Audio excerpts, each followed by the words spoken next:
네, 안녕하세요. 안태희 국장입니다. 아주 뜨거운 여름 건강하게 잘 지내고 계신지요? 오늘은 화제의 주인공이십니다. 박진희 충북도 의원 모시고 말씀 나누도록 하겠습니다. 안녕하세요, 의원님. 네, 안녕하십니까. 네, 그 박진희 의원님 먼저 소개해드리겠습니다. 네, 박진희 의원님은 제천 세명고 졸업하셨고 충북대 국문과 졸업하셨습니다. 지금 충북대 대학원 행정과에 재학 중이시고요. 도의회 건설환경소방위원회 위원으로 지금 의원 활동을 시작하셨습니다.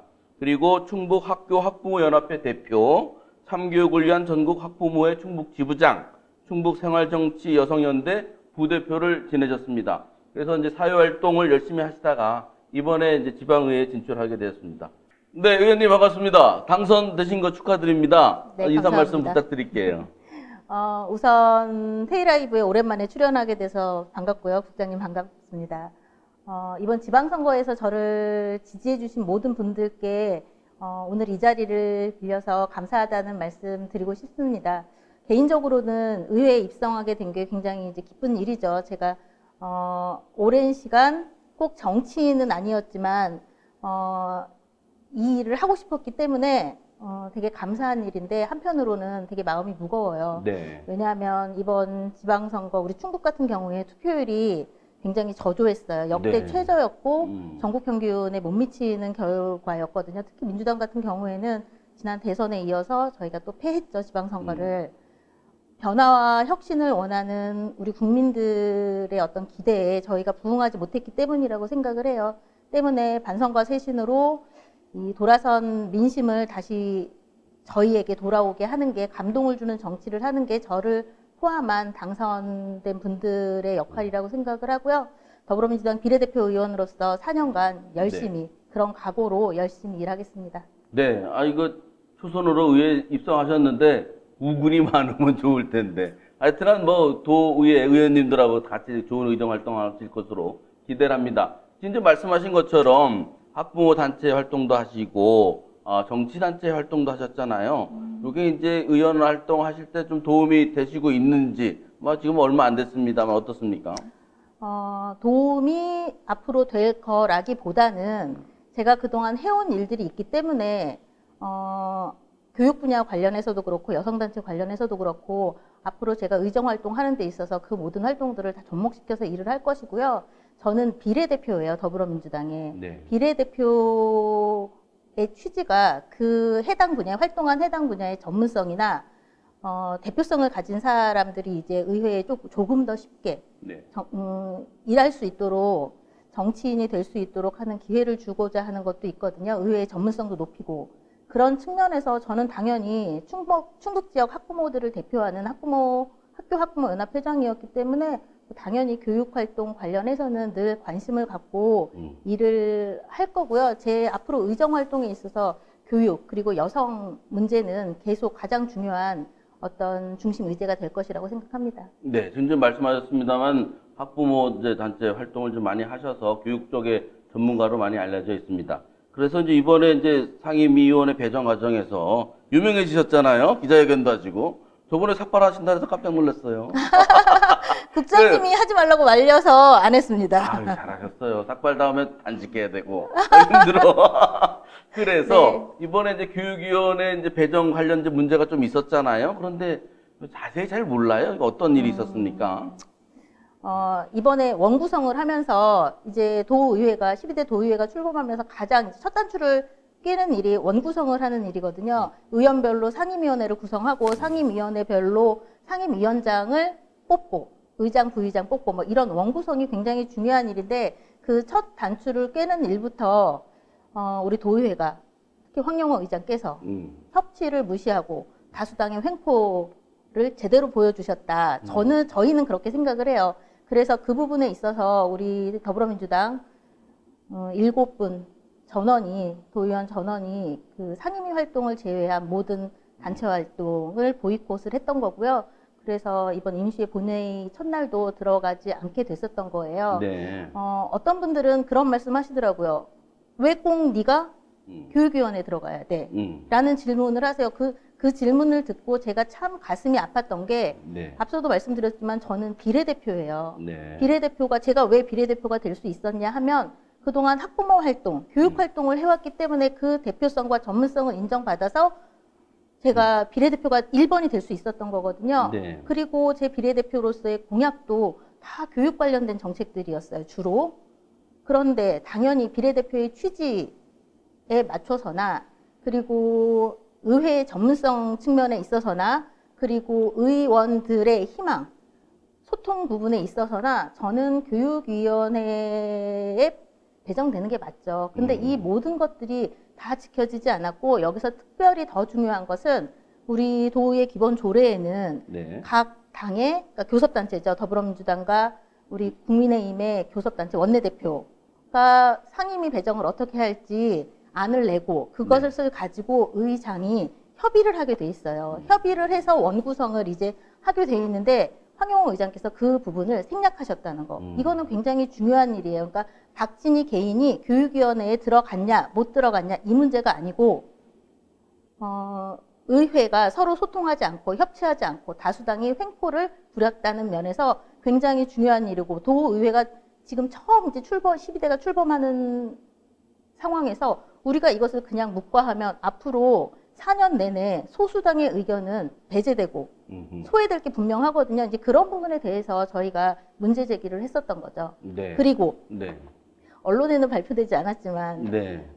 어제 제가 존경하는 어떤 분하고 식사를 했는데 백기투항했다 니네들 이렇게 말씀을 하시더라고요. 백기투항은 아닙니다. 그러니까 소수당의 입장에서 저희가 그런 식으로 의견을 피력한 것 자체가 저는 굉장히 꼭 해야 될 일이고 의미 있는 일이라고 생각을 하고요. 언론에는 보도되지 않았지만 황영호 의장께서 저희 원내대표실에 와서 저를 포함한 모든 의원님들께 사과하셨습니다. 그리고 재발 방지 약속하셨고요. 또 이게 어떤 의미가 있는지 모르겠는데 하반기에는 꼭 교육에 배정될 수 있도록 힘써주겠다. 뭐 당신께서 이제 하반기 의장도 아니실 거면서 예, 이제 그런 약속까지 하시긴 하셨어요. 근데 국장님, 제가 네. 궁금한 거 이런 게 왜 언론에는 발표가 안 되죠? 아니, 알려주셔야 잘 모르는 면이 있을 테고, 또 내밀하게 본인들만 알고 있어야 되는 상황도 있었을 테니까. 아 그렇군요. 그런 그럼 제가 지금 면이- 하지 말아야 될 얘기를 한 건가요? 아닙니다. 그럼 뭐 주실수록 잘 알려지니까 그런 소통이 잘 될 것 같고, 네. 뭐 황영호 의장이 그렇게 얘기했으면 다 차기에 2년의 의장 되실 분이 그 부담을 가지실 테니까 의원님은 그 후반기에는 그 교육위원회를 가셔야 되겠네. 가기 싫어도. 가기 싫을 리는 만무할 것 같고요. 네. 네. 그 2년 후에 과연 어디로 또 상임위로 배정이 되실지 관심을 가지고 볼 텐데 워낙 유명해지셔가지고 제가 볼 때는 갈 것 같습니다. 가서 활동을 잘 하는 게 또 여야 또 교육청도 그렇고 도움이 많이 되지 않을까 하고 싶은 싶어요. 일이 정말 너무 많았거든요. 어떤 분들은 부정적으로 생각하시기도 하더라고요. 저는 이런 교육 정책, 우리 충청북도 교육 정책 중에 이런 것들을 바꾸기 위해서, 이런 것들을 만들기 위해서 도의원이 되고 싶다라고 저는 공공연히 말씀을 드려요. 그런데 이 부분에 대해서 굉장히 부정적으로 생각하시는 분들도 계시고, 마치 제가 학부모였다가 도의원이 되면서 교육청에 갑질을 할 것이라는 것을 그냥 예상이 되시는 건지, 그렇기 때문에 여러 가지 후문들이 있는 것 같기도 해요. 제가 들은 거는 저 의원님이 교육감 하려고 그런다. 저 교육감 할 수 없습니다. 교육감 자격이 안 되신다고요? 없습니다. 네. 교육감 하려면 어떤 자격이 있어야 돼요? 법이 바뀌어야 됩니다. 무슨 경력이 있어야 되는 네. 거죠? 교육감 안 되신답니다. 자격이. 네. 그건 걱정을 안 하셔도 되겠습니다. 그렇게 해서 상임위 시작부터 어쨌든 시끌벅적하게 출발하셔서 박진희라는 이름은 도민들이 많이 알려지게 됐습니다. 정치인들에게 이름이 알려지는 것은 되게 중요하거든요. 국장님 영향력이 되게 큰 것 같아요. 뭐 삭발한다 그래가지고. 아니요. 회의 라이브의 영향력이 되게 큰 것 같아요. 아이고, 그렇지는 않고, 하여튼, 의정 활동을 더 활기차게 하는 그런 시발점이 될 것으로 보고, 협치도 의회도 잘 해주기를 기대하겠습니다. 그리고 이제 비례대표 의원들이 되게 네. 각 당의 대표 선수로, 특히 이제 야당은 여당 주자들은 이제 공격을 하거든요. 뭐 여당 주자라 하면 도지사인데, 도지사에 대해서 강도 높은 비판을 하셨어요. 5분 자유 발언을 통해서. 어떤 내용을 말씀하셨죠? 우리 도민 여러분들께서 굉장히 실망하고 분노한 부분에 대해서 제가 이번에 5분 발언 통해서 말씀을 드렸습니다. 우리 김영환 도지사께서 취임하시자마자 진짜 기다렸다는 듯이 주요 공약들을 파기를 하셨죠. 뭐 대표적인 것이 100만 원씩 60개월 동안 주겠다라고 했던 양육수당. 네. 일단 지사직 인수위원회 100대 공약에서 지난 6월 30일에 빠졌습니다. 아예 빠졌습니다. 아예 빠졌어요? 네. 그리고 일시금 1,000만 원으로 주기로 했던 출산수당. 네. 이거는 내년 1월부터 절반 500만 원. 주겠다라고 이제 축소해서 결국은 파기인 거죠. 그리고 뭐 그러니까 이 공약들은 무엇보다도 김영환 지사께서 출생률 저조가 우리 충북 도정에 있어서 제1 극복하는 게 과제다라고 해서 반드시 이거로도 부족하다. 100만 원, 1,000만 원으로 부족하다라고 계속 말씀하셨던 공약이에요. 근데 그것을 가장 먼저 폐기를 하셨고, 이 외에도 뭐 농민수당 100만 원 주겠다고 했던 거 60만 원으로, 60만 원으로 줄이고, 네. 또 효도 감사비, 어버이날 효도 감사비도 30만 원 30만 원? 주기로 했던 거, 그 연세를, 어르신들 연세를 상향 조정하는 방향으로. 저희는 언제 받아요? 요원한 거죠. 그러니까 이런 부분에 대해서 제가 이제 비판을 했던 거고요. 뭐 이뿐만이 아니라 여러 가지 문제들 되게 많아요. 근데 저는 이게 어쩌면 분명히 충분히 예측 가능했던 일이라고 생각을 해요. 왜냐하면은 당선 전부터 공약을 내실 때부터 사실은 상대 후보의 공약을 베끼기에 올인하셨거든요. 이거는 제 주장이 아니라 본인 스스로 김영환 지사 스스로 TV 토론회에 나와서 상대 후보가 이 문제를 지적을 하자 웃으시면서 열심히 좋은 공약 만들어 주십시오. 저는 계속 베끼게 하겠습니다. 라고 말씀을 하셨어요. 저는 정말로 그때 제 눈과 귀를 의심했거든요. 어떻게 도지사 후보가 저렇게 얘기를 할 수가 있지? 그러면은 그분이 내놓은 그런 대표적인 공약이라는 것들이 과연 실현될 수 있을까라고 생각을 했는데 역시나 예산이며 뭐며 재정이 부족하다는 핑계를 대시더라고요. 공약을 만들면 있어서 재정을 파악하는 일은 가장 기초적인 작업이에요. 근데 그조차도 파악하지 않고 공약을 만드셨다는 것은 김영환 지사 스스로 우리 충북도에 대한 이해가 없으셨다는 거고 능력이 없다는 것을 스스로 인정하시는 거나 마찬가지라고 생각을 하고요. 그 후에 또 더욱 큰 문제가 막 비판이 거세지니까 다시 아니다 하겠다라고 말씀을 하셨거든요. 지금 어떤 상태예요? 양육수당 같은 경우는? 그러니까 양육수당을 내년부터 하겠다. 하겠다. 라고 했는데 그러려면 도와 시군이 같이 예산을 같이 분담을 해야 돼요. 수천억 원이 들어요. 그런데 이렇게 기자회견을 하실 때 도와 시군이 전혀 협의조차 되지 않았었어요. 이렇게 즉흥적이라면 어떻게 우리 도정을 믿고 맡길 수 있지? 라는 생각이 들어요. 그러니까 당선 전에 공약을 만드실 때도 굉장히 즉흥적이셨던 것 같고요. 당선 후에도 정책을 말할 때 굉장히 즉흥적이세요. 그러니까 이게 정말 문제인 것이 도지사가 말하는 정책이라는 거는 충분히 논의되고 숙고가 되고 또 정제돼서 나와야 되는 거거든요.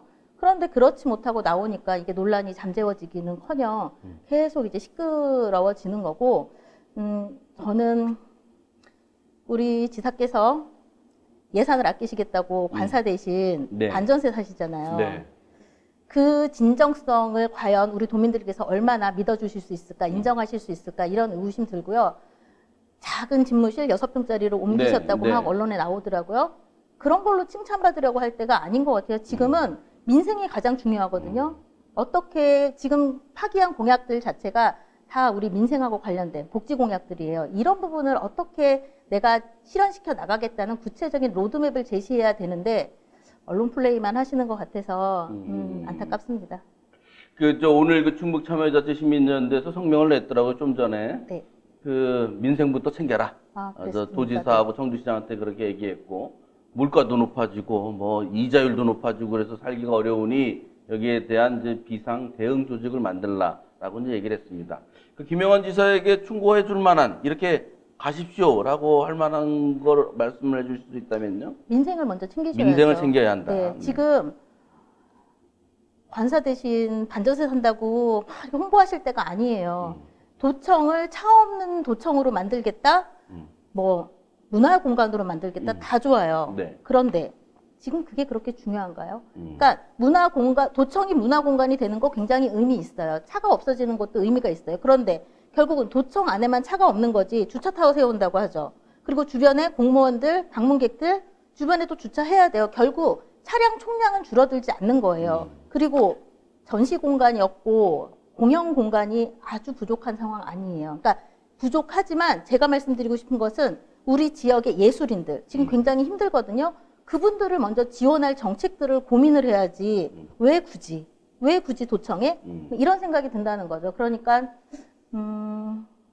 실질적으로 민생을 챙기고 도민들의 삶을 챙기는 일부터 하셨으면 좋겠어요. 혹시 그 지사님을 따로 뭐 의원님들하고 같이 만나본 적 있습니까, 최근에? 다음 주에. 다음 주에 만나요? 네, 다음 주에 만찬합니다. 만찬. 그거 말씀 오래 하신답니다. 같이 말씀 즐거운 토론, 토의 되시길 바라고. 그런데 다음 주에 일주일 동안 그 차 없는 도청한대잖아요. 네. 그 차를 못 갖고 가게 되어 있는데, 네. 그 의원님들은 어떻게 한대요? 다음 주에는 의회가 없어요? 의회는 없어요. 네. 없는데, 이제 저도 어제도 의회 나갔었고, 계속, 일들이 있으니까 나가거든요. 저희 의원들 같은 경우에는 당연히 그 방침에 따라서. 협조를? 네. 그러면 차를 안 갖고 가든지, 그 주변에 일단은 뭐 주차장이 뻔하니까. 어제 들은 바로는 다음 주에 혹시 나오시는 날이 있으세요? 이렇게 물어보시더라고요. 그럼 뭐 의원용 특별 구역을 만드는 거 아니에요? 그래서 제가 그거 지켜보려고요. 그런 거 만들면 좀 별로인데. 지켜보려고요. 지켜보려고? 네. 의회 사무처 지금 긴장하셔야 돼요. 그러니까요. 이거 왜 물어보나요? 그러니까 그런 거 하지 마시고. 아니, 도지사도 걸어서 간다는데. 특권인 거죠. 그러면. 의원님들도 걸어서 아마 가시든지 뭐. 그 외에 주차장을 안내해 주시지 않을까? 도청 외에, 지역 외에. 제가 볼 때는 이거 우송에 콜버스 한다는데, 그 도청 공무원들이랑 콜버스라도 해서, 그 차 갖고 다니다가 버스 타고 다니려는 것도 만만치 않은데. 네. 하여튼 대책도 잘 만드시고, 오늘 충북 도청 공무원 노조가 이거 뭐 설문조사도 한다고 하네요. 그런 네. 이제 주차장 관련해서. 어쨌든 좋은 그런 대안이 만들어졌으면 하는 바람이 있습니다. 그리고 이제 요새 이제 교육 좀 관계로 많이 활동하셨는데, 핫 이슈가 5살짜리를 초등학교에 보내자라고 하는 교육부 장관의 발언 때문에 지금 뭐 청주도 보니까 그 반대하는 시위를 하시는 분들이 있더라고요. 거리에서. 그 보니까 학부모인 것 같은데 국민들이 지금 깜짝 놀라 있는 상태입니다. 5살짜리 초등학교 가면 어떤 일이 발생합니까? 저는 정말로, 도정도 걱정이지만 국정도 걱정입니다. 이게 제가 김영환 지사도 예견된 일이라고 했지만 사실은 윤석열 대통령의 이런 인사 참사와 철학구제에 네. 따른 논란은 사실은 예견됐던 일이에요.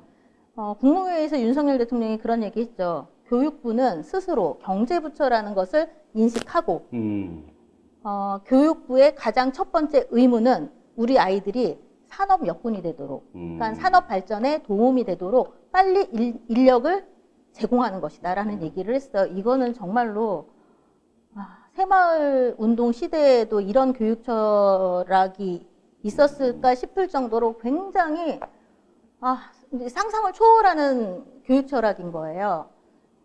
어떤 학부모도 내 아이가 산업 여군으로 자라기 위해서 학교를 보낸다라고 생각하시는 분 없을 거예요. 여기서 중요한 거는 우리 아이들이 그 자체로 목적이 되는 게 아니라 수단이 되는 거죠. 산업 발전의 수단이 그렇게 인식하고 있어요. 중심은 경제인 거예요.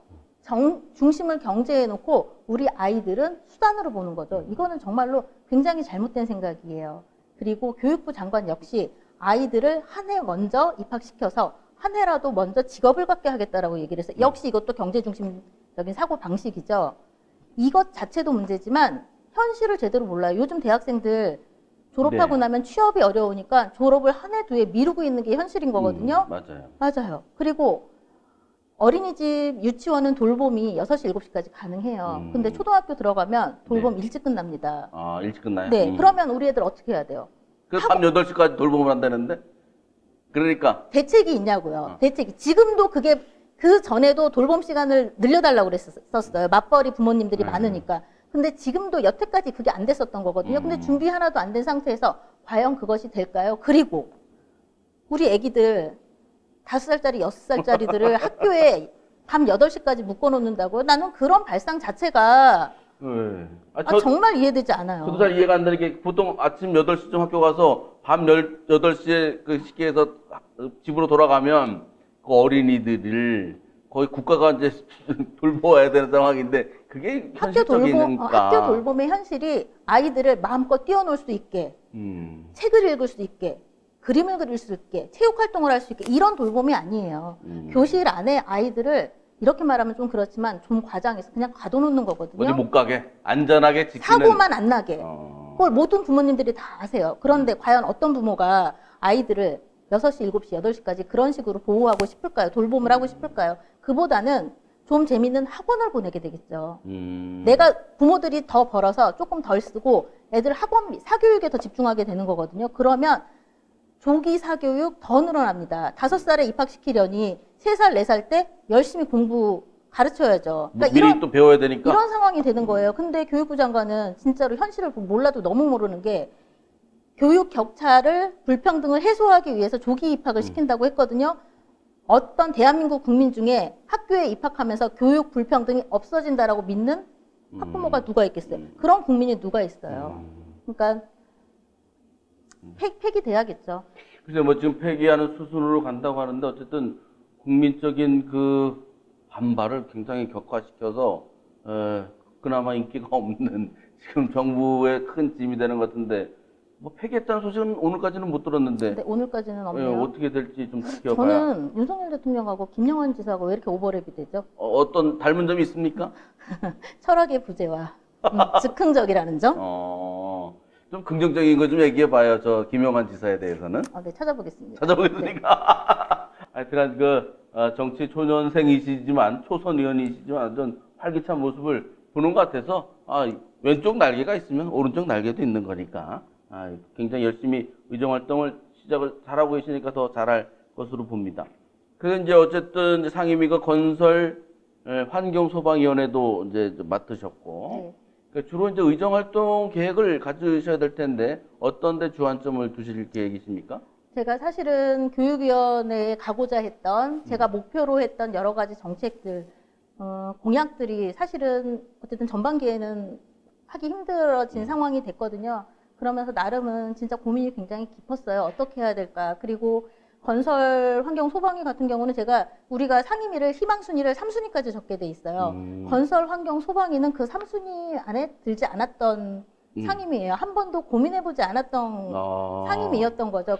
남들은 뭐 가고 싶어하는 상임인데요. 그렇다고 하더라고요. 네. 저 건설 그 부분만에 다른 부서는 다른 위원회는 참여하시는 건 없고, 뭐 윤리위원회 특별위원회도 있고 하던데. 예결위원회. 예결위원이세요? 네. 오, 예결위원이시랍니다. 지금 돈 관련된 예산 관련된데 네, 근데 뭐 가셨네요. 예결위원이 몇 명 안 돼요. 민주당은 3분 들어가 계셔서 저 포함해서 전체가 몇 명인데요? 17분이라고 그러더라고요. 위원장님이 누구예요? 박지원 의원님이요. 그분랑 같은 상임위 네, 아닌가요? 맞습니다.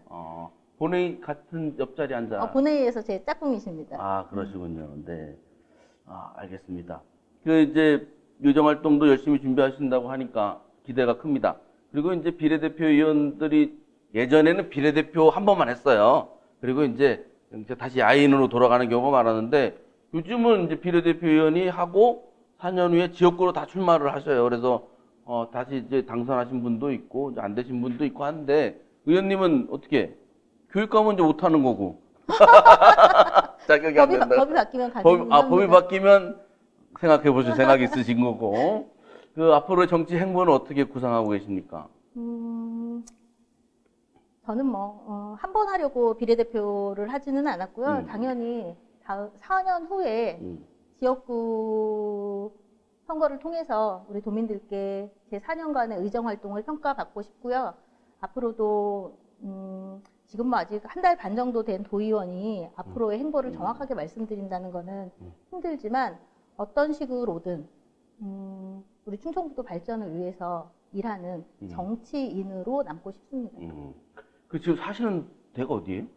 저 흥덕구에 살고 있어요. 흥덕구? 여기 저희 사무실 근처인 걸 알고 있는데. 맞습니다. 직선거리로 1km? 거기가 도의원, 현재 도의원이 누구세요?